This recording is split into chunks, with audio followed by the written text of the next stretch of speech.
नमस्कार, आप देख रहे हैं देश की बात। मैं हूं नगमा। अपनी ताजपोशी से पहले अमेरिका के नवनिर्वाचित राष्ट्रपति डोनाल्ड ट्रंप ने ब्रिक्स देशों को धमकी दी है। उन्होंने कहा है कि ब्रिक्स देशों ने अगर अमेरिकी डॉलर की जगह ब्रिक्स करेंसी या किसी दूसरी करेंसी को सपोर्ट किया तो उन्हें इसका खामियाजा भुगतना होगा।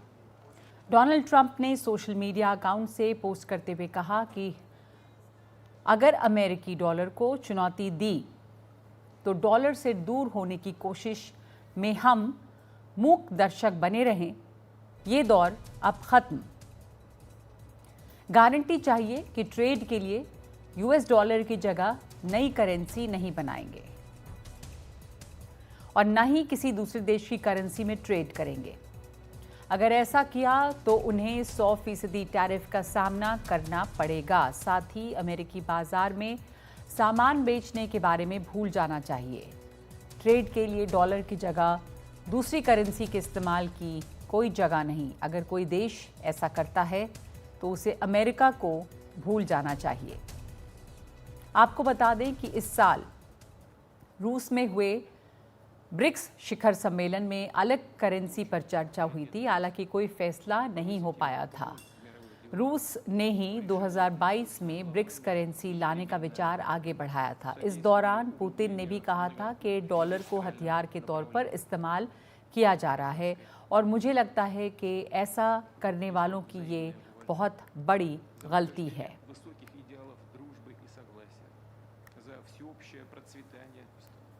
हमारे साथ जुड़ गए हैं मिताली निकोरी, अर्थशास्त्री, और सुरेश गोयल जो पूर्व राजनयिक हैं। ट्रंप के अभी उनकी ताजपोशी बाकी है, अमेरिका के राष्ट्रपति के तौर पे वो शपथ लेंगे, लेकिन एक तरह से ये सुरेश गोयल जी क्लियर है कि उनकी दिशा क्या होगी, क्या क्या देशों को उम्मीद रखनी चाहिए और उनकी पॉलिसी मौजूदा पॉलिसी से किस तरह से अलग भी हो सकती है। अब एक तरफ वो कई मायनों में देशों से दोस्ती भी रखते हैं जैसे भारत, लेकिन अभी ब्रिक्स देशों को जिस तरह की धमकी उन्होंने दी है उसे कैसे देखा जा रहा है? ट्रंप पहले भी उनका जो पहला काल था वो ऐसे राष्ट्रपति रहे थे कि वो किसी भी तरह की धमकी देने से हिचकते नहीं हैं। डिप्लोमेसी जो है उस पर वो ज़्यादा विश्वास नहीं रखते। नवा जी नमस्कार।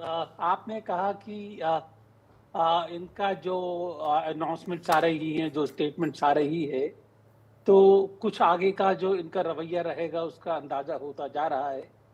अफसोस की बात यह है कि एक्चुअली में इनका क्या रवैया रहेगा, क्या इनका इंक्लिनेशन रहेगा, उसके बारे में अंदाजा नहीं हो पा रहा है। जैसे कि आपने दोबारा कहा कि पहले कार्यकाल के दौरान भी धमकियां देना इनका एक अंदाज था, तरीका था, और इस बार भी ये साफ जाहिर है कि धमकियां देने से ये चूकेंगे नहीं। अगर इनको लगा कि मागा के लिए, अमेरिका फर्स्ट के लिए धमकी दे रहे तो धमकी वो देंगे। ये कहने के बाद में एक छोटी सी चीज कहना चाहूंगा कि पहली बात तो ये है कि ब्रिक्स में अभी तक रशिया और चाइना के अलावा बाकी जितने भी देश हैं, चाहे ईरान हो, चाहे भारत हो, जो मेजर इकोनॉमिक में भारत है, लेकिन जो अभी मेंबर बने हैं या पहले से चले आ रहे हैं, ना साउथ अफ्रीका ने, किसी ने ये नहीं कहा है कि डॉलर को हटा करके कोई दूसरी करेंसी इंटरनेशनल ट्रेड का जरिया बनना चाहिए। लोकल करेंसी की बात करी है भारत ने, लेकिन डॉलर को रिप्लेस करने के लिए बात नहीं करी है। लेकिन जब ब्रिक्स सम्मेलन हुआ था उस समय जो बात उठी थी मिताली के जो ब्रिक्स देश हैं वो आपस में भी ट्रेड कर सकते हैं और इसमें एक ऑल्टरनेटिव करेंसी भी होनी चाहिए। ये नहीं कि डॉलर खत्म हो जाए, लेकिन अगर जैसे अमेरिका ने बहुत सारे देशों में सैंक्शंस लगाए हैं तो एक ऑल्टरनेटिव करेंसी भी होनी चाहिए इन देशों की। तो ये बात तो हुई है, तो इस कॉन्टेक्स्ट में कैसे देखें इसे? बिल्कुल, बिल्कुल। सो नगमा, इसमें ना 2-3 बातें हैं जो हम थोड़ा-सा सिंपल तरीके से देख सकते हैं। सबसे पहली बात है कि अगर कोई अल्टरनेटिव करेंसी, कॉमन करेंसी या नई करेंसी ब्रिक्स को लेकर आनी है, तो उसमें बहुत समय लगेगा। वो कोई ओवरनाइट डिसीजन नहीं है, उसमें बहुत डेकेड्स भी लग सकते हैं, मतलब 10-20 साल भी लग सकते हैं। तो सबसे पहली बात तो ये है। दूसरा ये है कि सारी सॉवरेन कंट्रीज़, कोई भी कंट्री हो, उसको ये हक है कि वो दूसरी कंट्री जिसके साथ वो ट्रेड कर रही है उसके साथ डिसाइड करे कि वो किस करेंसी में वो ट्रेड करना चाहते हैं, और हर ट्रांजैक्शन के लिए वो डिफरेंट करेंसी यूज करने का एक उनको राइट है। तो मतलब जैसे आप ट्विटर पे डाल दें, कोई भी अगर ट्विटर पे डाल दे और कह दे नहीं अगर आप ये करेंगे तो हम आपके ऊपर सैंक्शंस लगा देंगे, ये बहुत इजी है कहना, लेकिन इसे करना बहुत ही मुश्किल है। और ये सारे वर्ल्ड ट्रेड ऑर्गेनाइजेशन में भी ये सारी कंट्रीज के पास राइट है। India already for example Bangladesh के साथ या नेपाल के साथ इंडियन रुपी में भी ट्रेड के बारे में नेगोशिएशंस कर रहा है। तो और उसमें कोई गलती नहीं है, हमारे पास ये सॉवरेन राइट है कि हम किसी भी कंट्री के साथ ट्रेड कर सकते हैं। सो और तीसरी और आखिरी बात ये कि जो आपने कहा कि मतलब ब्रिक्स की कंट्रीज अपने बीच में कैसे ट्रेड करें और उसके ऊपर कोई रूल्स या रेगुलेशंस कोई तीसरी कंट्री नहीं लगा सकती as per the international norm. तो अभी तो ये सब बातें थोड़ी सी, अभी उन्होंने इलेक्शन जीती है, पर क्या तो आपको ये सब लगता है इस तरह से भी देखा जा जी सकता है। जी कोई इस पे कोई तरह का प्रतिबंध नहीं लगा सकता है? सॉवरेन कंट्रीज हैं, ये देश जो हैं वो स्वतंत्र हैं एक दूसरे के साथ कारोबार करने के लिए, और उनकी अपनी करेंसीज भी हो सकती हैं। भारत कुछ देशों के साथ उनकी करेंसी में व्यापार करता है। चूँकि रूस है, ईरान है, इनके ऊपर भी प्रतिबंध हैं, कई तरह के अमेरिकी प्रतिबंध हैं, इसलिए ये इस समय ट्रंप का बयान आ रहा है। लेकिन क्या आपको लगता है सुरेश गोयल जी कि कई बातें ट्रंप शुरू में इस तरह की इसलिए करते हैं कि वो एक बार्गेनिंग पोजीशन, एक मजबूत बार्गेनिंग पोजीशन में रहें? दरअसल ये होगा या नहीं होगा या कैसे होगा, जिस तरह की वो धमकियां दे रहे हैं, पर अभी ये सुर अपनाने से क्या फर्क पड़ता है?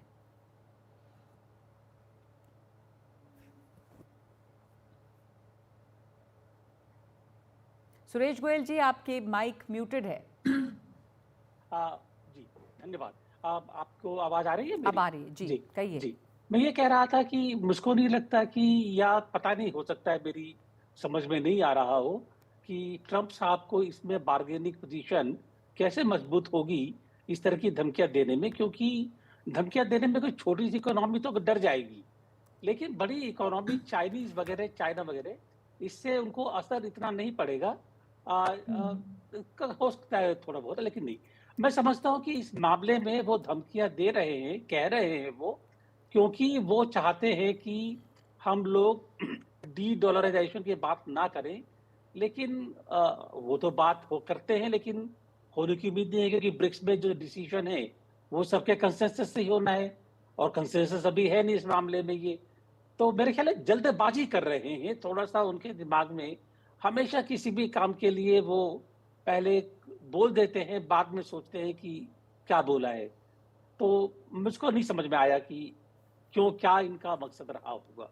जी तो इस समय क्या लगता है आपको मिताली कि क्या मकसद रहा होगा? जिस तरह का थ्रेटन कर रहे हैं वो पहले भी ब्रिक्स देशों को कि 100% टैरिफ लगा देंगे वो ब्रिक्स देशों पर, तो अगर ऐसा कुछ होता है, लेकिन वो अलग बात है कि नहीं हो, और अभी पर ये जो ब्रिक्स के देश है इनके आपस में भी कारोबारी रिश्ते अभी जो हैं वो क्या हैं? तो अगर हम आज इंडिया की बात करें, अपने देश की बात करें, भारत का सबसे स्ट्रॉन्ग कारोबारी रिलेशन, ट्रेड रिलेशन हमारा यूएस के साथ ही है, क्योंकि जो हमारी सर्विसेज एक्सपोर्ट है, हमारा आईटी सेक्टर जो है पूरा का पूरा, वो एक तरीके से यूएस के सर्विसेज एक्सपोर्ट पे काफी निर्भर है, क्योंकि वहां से हमें बहुत बिजनेस मिलता है और बहुत सारा आउटसोर्सिंग का काम अभी भी हमारा यूएस बेस्ड कंपनी से आता है। तो ये हमारे लिए एक बहुत ही इम्पोर्टेंट रिश्ता है। और दूसरी बात यह है कि अगर हम अपना कारोबारी रिश्ता देखें रशिया या फिर चाइना या साउथ अफ्रीका के साथ, तो चाइना के साथ तो अभी हम री एस्टैब्लिश कर रहे हैं, बहुत टाइम से वो रिश्ता मतलब काफी तरह से टूट गया था। रशिया और साउथ अफ्रीका के साथ है, और ऑफ कोर्स ऑयल प्रोडक्ट्स हम जो रशिया से लेते हैं वो हमारे लिए बहुत जरूरी हैं, ऑयल इंपोर्ट्स। लेकिन साउथ अफ्रीका के साथ ऑफ कोर्स क्योंकि वो बहुत दूर है हमसे फिजिकली भी, तो लॉजिस्टिक्स कॉस्ट बहुत हाई आ जाता है, मतलब ट्रांसपोर्ट कॉस्ट भी बहुत हाई आ जाता है। इसलिए हमारा जो ट्रेड रिलेशनशिप यूएस के साथ आज बना हुआ है, चाहे वो गुड्स हो या सर्विसेज हो, दोनों के मामले में यूएस हमारे लिए एक बहुत ही इम्पोर्टेंट ट्रेड पार्टनर है। और हमें इसीलिए इस रिलेशनशिप को साथ में लेके जैसे नर्चर करते हुए, मैनेज करते हुए लेके आगे बढ़ना है। और आई एम श्योर कि मोदी जी इसको बहुत अच्छे से हैंडल कर पाएंगे। अभी इसमें नए देश भी शामिल हुए हैं कई। अब पहले ये इसमें ब्राज़ील है, रशिया है, इंडिया, चाइना, साउथ अफ्रीका, लेकिन जो ब्रिक्स देश हैं उनकी आर्थिक शक्ति भी बढ़ रही है और ब्रिक्स में शामिल होने के लिए नए नए देश भी सामने आए हैं। इस दफ़ा ग्लोबल जीडीपी जो है उसमें ब्रिक्स देशों का एक बड़ा हिस्सेदारी है। तो मिताली, ब्रिक्स की इस वक्त इकोनॉमिक इम्पोर्टेंस जो है वो उसके बारे में थोड़ा बताएं कि किस तरह से इनकी शक्ति बढ़ी है, नए देश भी इसमें शामिल होना चाह रहे हैं। बिल्कुल बिल्कुल नगमा, अगर हम इस साल का ही समिट देखें तो करीब 15 से 20 देश आगे आए हैं समिट अटेंड करने के लिए, और उसमें से 12 देशों ने इसी साल ब्रिक्स को ज्वाइन किया है। और बहुत सारे एशियन देश, अफ्रीकन देश सब सामने आ रहे हैं, क्योंकि वो ये देख रहे हैं कि अगर एक फोरम है जहां इंडिया और चाइना एक साथ पार्टिसिपेट करते हैं और एक दूसरे से बात करते हैं, ये उनके लिए बहुत जरूरी है, क्योंकि वो दोनों इंडिया और चाइना को देखते हैं एज लीडर्स जो ग्लोबल साउथ के लीडर्स हैं। इन दोनों देशों को ग्लोबल साउथ का लीडर माना जाता है। तो जब वो साथ में पार्टिसिपेट करते हैं उसमें एक स्ट्रेंथ आ जाती है। और अगर हम इन सारी कंट्रीज को एक साथ देखें तो ये मतलब दुनिया के ऑलमोस्ट 5 या 6 लार्जेस्ट इकोनॉमीज एक साथ आ रहे हैं जी। अगर मेक्सिको भी ब्रिक्स में आ गया आगे जाते हुए तो ब्रिक्स की स्ट्रेंथ और ज्यादा बढ़ जाएगी। और शायद यही वजह है कि इस समय डोनाल्ड ट्रंप ये बातें कह रहे हैं, क्योंकि ब्रिक्स समूह जो है वो उसकी ताकत बढ़ी है, उसकी आर्थिक हैसियत जो है वो बढ़ी है और दुनिया में कारोबार जो होता है वो एक बड़ा हिस्सा 90% डॉलर में ही अभी होता है। लेकिन अभी इसका मतलब कि आने वाले दिनों में सुरेश गोयल जी एक आक्रामक फॉरेन पॉलिसी दिखाई देगी अमेरिका की। इस बात में कोई शक की बात नहीं है कि अमेरिका की फॉरेन पॉलिसी आक्रामक होगी और ज्यादा आक्रामक होगी, क्योंकि ट्रंप के नजरिए में जो बाकी देश है उनका अपना एक जो बेसिक फोकस है वो है कि अमेरिका का जो ट्रेड है, अमेरिका की जो इकोनॉमी है, प्राइमेसी अमेरिका की रहे, यूएसए की रहे, और उसमें इसीलिए वो टैरिफ की बात करते हैं ताकि बाकी मुल्क जो है इस ट्रेड में थोड़ा उनसे दबकर रहे। लेकिन इस चक्कर में थोड़े से शक दिमाग में आते हैं कि इसका नतीजा क्या होगा। मेरे ख्याल है ट्रंप के साथ में जो इलोन मस्क हैं और जो बाकी काफी अच्छे बिजनेस पीपल हैं वो शायद टाइम पर उनको सलाह देंगे कि इसके ऊपर खाली टैरिफ से या उनको दबाने से कुछ ज्यादा हासिल होने वाला नहीं है। आपके भी कॉस्ट बढ़ेंगी, इंडस्ट्री दबेगी। तो देखिए क्या होता है। मेरे ख्याल है ये नई उनकी स्टेटमेंट्स आ रही हैं। अभी जनवरी काफी दूर है। जब उनका इनॉग्रेशन हो जाएगा मुझको लगता है कि शायद उनका जो ये रवैया है टेम्पर होगा, करना पड़ेगा, इसके अलावा कोई ऑप्शन नहीं है। जी, आपने सही कहा कि भी ये थोड़ा सा वक्त है इसमें। 20 तारीख को उनका इनॉग्रेशन है, उसके पहले ये तमाम बयान दे रहे हैं, लेकिन एक दफ़ा जब वो राष्ट्रपति बन जाते हैं, सत्ता उनके हाथ में होती है, तो वो किस तरह से आगे बढ़ेंगे ये देखना होगा और उसमें थोड़ी नरमी भी आएगी, या तो फिर उनके बयान जो हैं वो कुछ बदल सकते हैं राष्ट्रपति के तौर पे। धन्यवाद आप दोनों का जुड़ने के लिए। तो ट्रंप की ये नई धमकी या एक नया बयान आया है राष्ट्रपति बनने के पहले, ब्रिक्स देशों पर सीधे वो हमलावर हैं और कह रहे हैं कि अगर वो अपनी एक वैकल्पिक करेंसी की बात करेंगे तो फिर उनके ऊपर वो टैरिफ लगेगा, भारी टैरिफ लगेगा और वो तैयार हो जाएं। अमेरिका को वो इस तरह से नज़रअंदाज नहीं कर सकते हैं। तो एक आक्रामक नीति, आक्रामक बयान ट्रंप की तरफ से एक बार फिर। देश की बात में इस वक्त एक ब्रेक ले रहे हैं।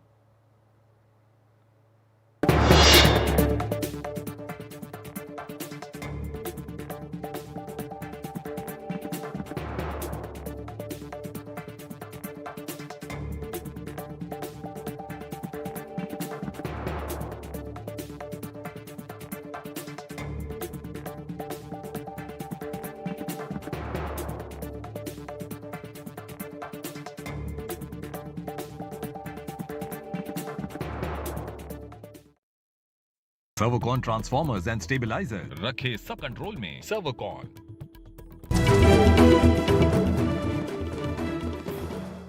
महाराष्ट्र का अगला मुख्यमंत्री कौन होगा, इस पर नतीजे आने के एक हफ्ते बाद भी सस्पेंस जारी है। इस बीच महाराष्ट्र के सतारा में एकनाथ शिंदे ने कहा है कि महायुति के तीनों दलों में अच्छा तालमेल है और कल की बैठक में मुख्यमंत्री का नाम तय हो जाएगा। प्रधानमंत्री नरेंद्र मोदी और अमित शाह जो तय करेंगे उसे मेरा पूरा समर्थन रहेगा। सरकार गठन की कवायद के बीच अचानक गांव जाने पर शिंदे ने कहा कि चुनाव में बहुत भाग दौड़ हो गई थी, मैंने 2.5 साल के कार्यकाल में कोई छुट्टी नहीं ली थी, इसलिए यहां आया। ये सरकार जो है ये जनता की आवाज वाली सरकार है। जनता को जैसे सरकार चाहिए वैसे सरकार मिलेगा। मैंने बुधवार के दिन पूरी तरह मेरी भूमिका स्पष्ट की हुई है। आदरणीय प्रधानमंत्री जी, आदरणीय गृह मंत्री अमित भाई और भारतीय जनता मंत्रालय को लेकर के कोई मांग है क्या आप लोगों की? भारतीय जनता पक्ष के अध्यक्ष नड्डा जी जो मुख्यमंत्री पद के बारे में तय करेंगे उसको मेरा पूरा समर्थन मैंने ऑलरेडी दे दिया। पूरी तरह मैंने मेरा समर्थन दिया है, उसके लिए कोई किंतु परंतु नहीं है और स्पष्टता से मैंने कहा है, मैं पूरी स्पष्टता से मेरी भूमिका व्यक्त करने वाला कार्यकर्ता हूं। एकनाथ शिंदे तो ये कह रहे हैं कि कोई किंतु परंतु नहीं है, लेकिन इतने दिन गुजर गए, लग रहा था कि इतनी भारी मेजॉरिटी के बाद फौरन ये तय हो जाएगा कि मुख्यमंत्री कौन, लेकिन नाम पर अभी भी सस्पेंस बाकी है। हमारे साथ मेरे सहयोगी संजय तिवारी फोन लाइन पे हैं। संजय, आपके सूत्र क्या बताते हैं? खबर ये भी है शायद कि अब जल्द से जल्द मुख्यमंत्री का नाम तय हो जाए, जो भी डिफरेंसेस हैं, मतभेद हैं, उनको जल्दी खत्म किया जाए, ऐसा आरएसएस भी चाहती है। जी बिल्कुल नगमा, राष्ट्रीय स्वयंसेवक संघ के जो नजदीकी सूत्र है, कुछ नजदीकी सूत्रों का कहना है कि संघ के भीतर ही भीतर इस सारी चीजों को नाराजगी है। वो ये कह रहे हैं कि इतना बड़ा जनादेश देने के बाद 1 सप्ताह उलट गया है, अभी तक कोई मुख्यमंत्री या कोई सरकार गठन के बारे में कोई कुछ भी दिख नहीं रहा है। उनका ये कहना है कि जिस तरीके से एक है तो सेफ है, जैसे सकारात्मक संदेश के साथ में तमाम समाज को साथ में लेकर के चलने की बात हुई थी, लेकिन चुनाव के बाद में अब जाति जाति की कौन सी जाति का मुख्यमंत्री हो, इस तरह की बातें हो रही है। ये अच्छी बात नहीं है। समाज में सब लोग साथ में रहना चाहिए और गुणवत्ता के आधार पर लोगों को पद मिलने चाहिए। तो संघ का ये कहना है साफ तौर पर कि जिस तरह से बड़ा जनादेश मिला है, देवेंद्र फडणवीस ने उसमें निर्णायक भूमिका अपनाई है, तो जाहिर तौर पर अब नेता चयन के बारे में कोई और ज्यादा देरी या विलंब न करते हुए और फौरन तौर पर सरकार की स्थापना होनी चाहिए, क्योंकि सरकार का जो अहम काम है वो जनता के काम करना है। तो जनता के जो प्रलंबित प्रश्न है, जो चुनाव के दौरान और अभी भी अनसुलझे हैं, उनके तरफ नजर जाना चाहिए। सरकार की जल्दी स्थापना होना चाहिए। तो संघ की तरफ से भी नाराजगी जताई जा रही है। लगभग संघ की तरफ से नाराजगी है कि जल्द से जल्द सरकार का गठन हो और इसमें जो भी विलंब है उसे दूर किया जाए। धन्यवाद आपका संजय तिवारी। तो उम्मीद है कि जल्दी मुख्यमंत्री का नाम सामने आ जाएगा। तो इस वक्त देश की बात में एक ब्रेक ले रहे हैं।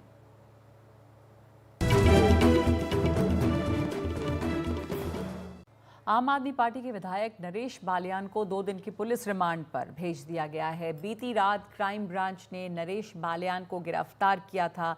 बालियान और कुख्यात गैंगस्टर कपिल सांगवान उर्फ नंदू के बीच बातचीत का एक ऑडियो क्लिप सामने आया था। बातचीत में कथित तौर पर व्यवसायियों से फिरौती की रकम वसूलने की चर्चा शामिल थी। पुलिस के मुताबिक नरेश बालियान पूछताछ में सहयोग नहीं कर रहे थे, इसलिए उन्हें गिरफ्तार किया गया। बीजेपी कांग्रेस अब इस मुद्दे पर आमने सामने है। अरविंद केजरीवाल ने इसे लेकर बीजेपी पर आरोप लगाए हैं और बीजेपी ने कहा है कि फिरौती वसूली और भ्रष्टाचार यही आम आदमी पार्टी का शिष्टाचार है। आज आम आदमी पार्टी का सच सामने आ चुका है। इसके नेताओं के गुंडों और गैंगस्टरों से संपर्क हैं।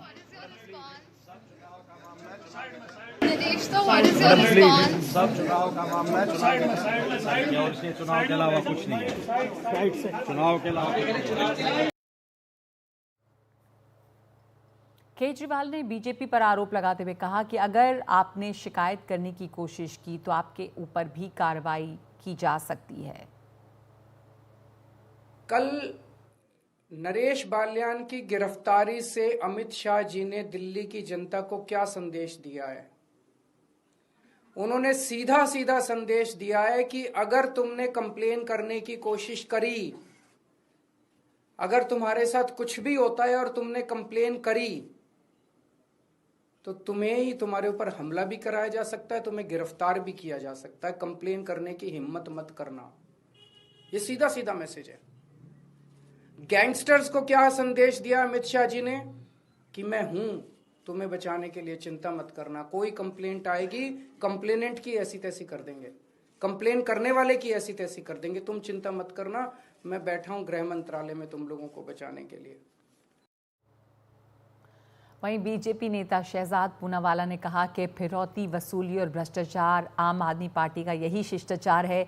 आज आम आदमी पार्टी का सच सामने आ चुका है और इसके नेताओं के गुंडों और गैंगस्टरों के साथ संपर्क हैं।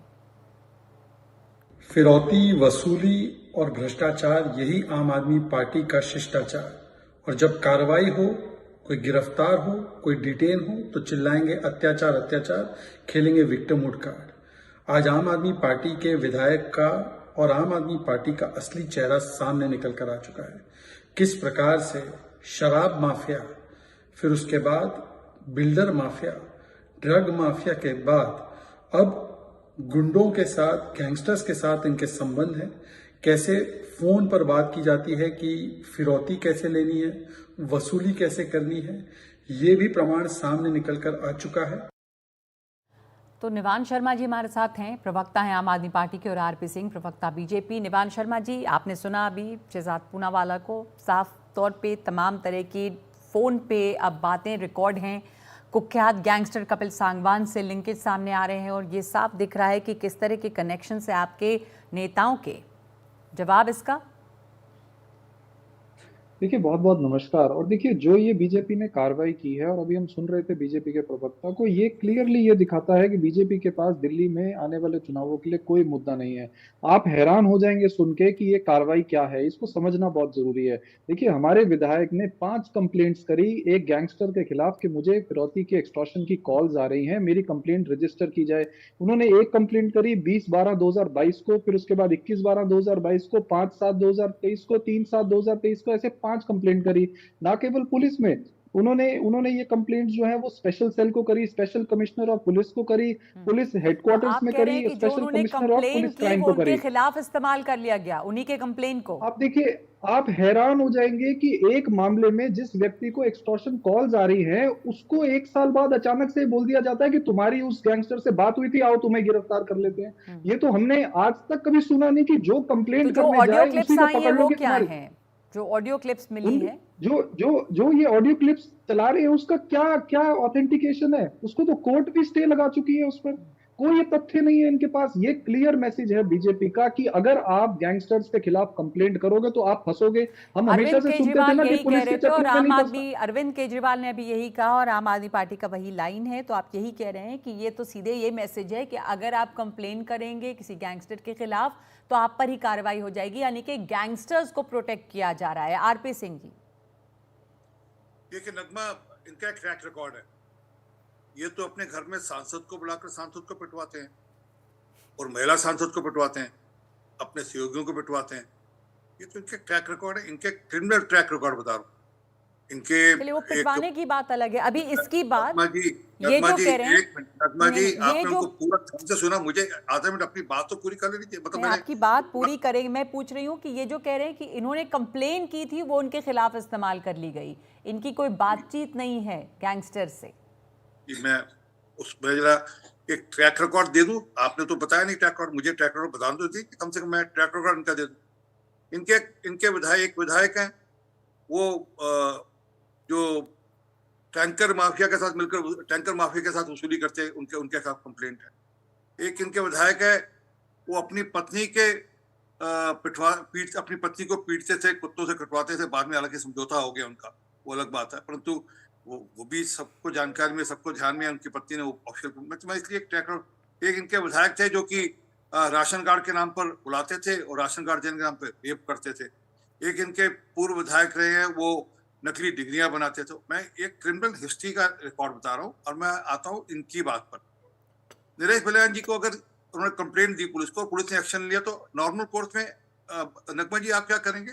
आप कोर्ट जाएंगे और कहेंगे पुलिस को कार्रवाई करनी चाहिए। अगर आपको जेन्युइनली अगर आपको सेट मिल रहा है तो आप सेट के खिलाफ कोर्ट जाएंगे, क्योंकि आप सेट क्यों सहेंगे? आपको डर लगेगा। मतलब मेरे जैसे आदमी को जो आपको कोई सेट देगा, आप पुलिस में कंप्लेंट करेंगे, पहली बात पुलिस कोई एक्शन नहीं लेगी, तो आप तुरंत कोर्ट जाएंगे और कोर्ट से कहेंगे कि मुझे रिलीफ दिलाओ, नहीं तो मेरी तो जान खतरे में है। हुआ क्या कि अगर 1 मिनट दीजिए नगमा, 1 मिनट दीजिए प्लीज, अब आप ठीक नहीं। तो उल्टा हो गया काम। इन्होंने कोर्ट नहीं गए, इन्होंने उस गैंगस्टर के साथ भाईवाली कर ली।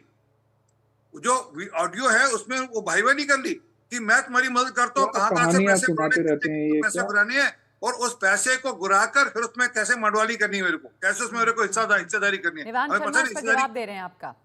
पहले बात तो पूरी कर लूं। बात जो आपने अभी कही उसकी तो वो जवाब दे देंगे ना। बात तो आपने कहा ट्रैक रिकॉर्ड, फिर अभी आपने कहा कि इस ऑडियो क्लिप को उन्होंने अपना पूरा गाना गाया, उनको आपने एक बार ही टोका, मेरे को तो आप 4 बार टोक दिया बीच में। क्या बात करते हैं आप? एक मिनट, बात जवाब देना चाह रहे हैं आपकी, मैंने आपको भी पूरा मौका दिया है। निवान, आप क्या कहना चाहते हैं इस पर? आपके दर्शक देख रहे हैं।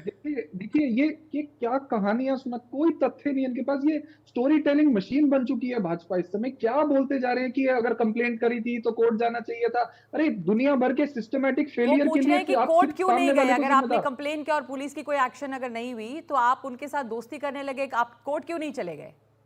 मैडम, मतलब ये कंफर्म है कि पुलिस ने कुछ नहीं किया, पुलिस कोई कार्रवाई नहीं कर रही। ये आज बीजेपी ने सबके सामने मान लिया ना कि हम कुछ नहीं कर सकते। आप अगर हमारे पास कितने देश की जनता में जो गरीब लोग हैं, कितने लोग कोर्ट जा पाएंगे पुलिस को कंप्लेंट करने के बाद? विधायक क्यों नहीं गए आपके? ये क्या बैलेंस शीट मंगवा दीजिए एक बार। ज्यादा मुद्दा विहीन पार्टी है तो वो बीजेपी है। ये पूरे देश में मुद्दों के बिना चुनाव लड़ाते हैं। जब दिल्ली में आते हैं इनके पास कोई मुद्दा नहीं बचता, क्योंकि दिल्ली में काम पे चुनाव लड़ना पड़ेगा। आरपी सिंह जी जवाब दे दीजिए। काम है ही नहीं बताने के लिए। आरपी सिंह जी जवाब दे दीजिए आप। चलिए काम पे बात करते हैं। दिल्ली के अंदर आज से 10 साल पहले 15,000 बसें चाहिए थी। आज दिल्ली के अंदर पोल्यूशन का सबसे बड़ा कारण है यातायात। 48% पोल्यूशन यातायात के कारण होता है। आज भी दिल्ली के अंदर कुल 7200 बसें, जिसमें से 1900 बसें प्रधानमंत्री मोदी जी ने इलेक्ट्रिक व्हीकल्स दिए। मेरा चैलेंज स्वीकार करिए, दिल्ली के अंदर दोनों तरफ पेरिफेरी रोड प्रधानमंत्री मोदी ने बनाई, जिसके अंदर से एक भी ट्रक दिल्ली के अंदर नहीं आता, एक भी ट्रक दिल्ली के अंदर नहीं आता। दिल्ली के अंदर ये मोहल्ला क्लिनिक की बात करते हैं, उस मोहल्ला क्लिनिक के अंदर 65,000 टेस्ट नकली करते हुए पकड़े गए और उसके ऊपर मुकदमा चल रहा है क्राइम ब्रांच का। यही नहीं, वहां पर 3 बच्चों की मृत्यु हुई वहां की दवाई खाकर। हत्या कहनी चाहिए मेरे को तो। 3 बच्चों की मृत्यु हुई वहां की दवाई खाकर और 6 बच्चे हॉस्पिटलाइज हुए। ये है इनके मोहल्ला क्लिनिक का सैंपल। और सुनिए, ये कहते हैं हमारे हॉस्पिटल बहुत अच्छे हैं। मेरा चैलेंज स्वीकार करिए, इनके नेता जब जब बीमार होते हैं कोई एक भी सरकारी अस्पताल में इलाज करने का सवाल उठाया है, बसों पर सवाल उठाया है, मोहल्ला क्लिनिक पर सवाल उठाया। निवान शर्मा, देखिए इन्होंने हम चैलेंज किया, मैं चैलेंज एक्सेप्ट करता हूं। मैं आपको बताता हूं कि दिल्ली के अंदर 10,000 किलोमीटर की अनऑथराइज कॉलोनी में सड़कें किसने बनाई? अरविंद केजरीवाल ने। 10,000 किलोमीटर की सीवर लाइन किसने डलवाई? अरविंद केजरीवाल जी ने। 6800 किलोमीटर की पाइपलाइन किसने डलवाई? अरविंद केजरीवाल जी ने। महिलाओं के लिए बस सर्विस फ्री किसने करी? अरविंद केजरीवाल जी ने। मोहल्ला क्लिनिक देश में सबसे ज्यादा किसने बनाया? अरविंद केजरीवाल जी ने। वर्ल्ड क्लास एजुकेशन किसने दी? अरविंद केजरीवाल जी ने। हमने तो 100 काम कर दिए। दुनिया के सबसे ज्यादा सीसीटीवी कैमरे हमने लगा दिए। तो आप एक सवाल मेरा भी है, कोई काम नहीं किया है। लेकिन जो मुद्दा आज का है, अगर हम उस पर आ जाएं कि विधायक जो हैं जिनके गैंगस्टर से कनेक्शन निकलता है जी नगमा जी, डूब कर मर गए वो सिविल लाइन के चलते। मेरा चैलेंज भी ले लीजिए, एक मेरा चैलेंज भी ले लीजिए। इनका चैलेंज मैंने एक्सेप्ट किया, अब एक चैलेंज मेरा ले लीजिए। मेरा चैलेंज ये है कि दिल्ली की जनता ने आपको केवल एक काम दिया, वो है law and order. Law and order की क्या स्थिति कर दी आपने दिल्ली में? बीजेपी के 2 ही काम हैं, एक नाकामी और एक आराम। यही 2 काम है इनके। ये लॉ एंड ऑर्डर के नाम पे एक काम बता दें कि भाजपा ने दिल्ली के अंदर लॉ एंड ऑर्डर को रोकने के लिए ये किया, मैं मान जाऊंगा इनको। मैं चैलेंज करता हूं, ये बताएं आपके चैनल पे। तो लॉ एंड ऑर्डर की स्थिति यहाँ पे खराब है, ये आपका आरोप है। लेकिन जो मुद्दा इस वक्त है वो आप विधायक नरेश बालियान का है, जिनको 2 दिन की पुलिस रिमांड पर भेज दिया गया है। एक दूसरे पर आरोप लगा रहे हैं बीजेपी और आम आदमी पार्टी। आप दोनों का धन्यवाद, आरपी सिंह और निवान शर्मा। जनता, जैसे आपने कहा था, आरपी सिंह जी देख रही है, सुन रही है और शायद समझ रही है। आप विधायक नरेश बालियान को 2 दिन की पुलिस रिमांड पर भेजा गया है। कहा गया है कि कुख्यात गैंगस्टर कपिल सांगवान के साथ उनकी कोई बातचीत हुई है, ऑडियो क्लिप भी है, लेकिन आप कह रही है कि इसकी ऑथेंटिसिटी नहीं है। धन्यवाद आप दोनों का। अब ये देखना होगा कि आगे क्या होता है इस मामले में। फिरौती की रकम वसूलने की बात भी सामने आई है इसमें। तो अभी पुलिस रिमांड पर है विधायक जो है आम आदमी पार्टी के। इस वक्त एक ब्रेक ले रहे हैं।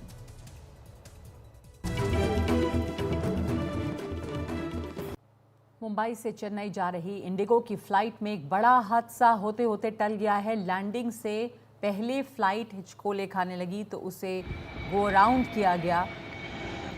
ये वीडियो सामने आया है। रनवे से टच होते ही फ्लाइट ने एक बार फिर से उड़ान भरी। घटना का वीडियो सोशल मीडिया पर वायरल हो रहा है। वीडियो में रनवे पर उतरने की कोशिश करते हुए विमान बार बार हवा में झूलता हुआ दिखाई दे रहा है। इंडिगो ने इस पर बयान जारी किया है। एयरलाइंस ने एक बयान में कहा है कि बारिश और तेज़ हवाओं के चलते मुंबई और चेन्नई के बीच उड़ान भरने वाली फ्लाइट 6E683 के कॉकपिट चालक दल ने 30 नवंबर 2024 को एक गो अराउंड किया। चालक दल ने पूरे सुरक्षा प्रोटोकॉल के साथ इसको अंजाम दिया।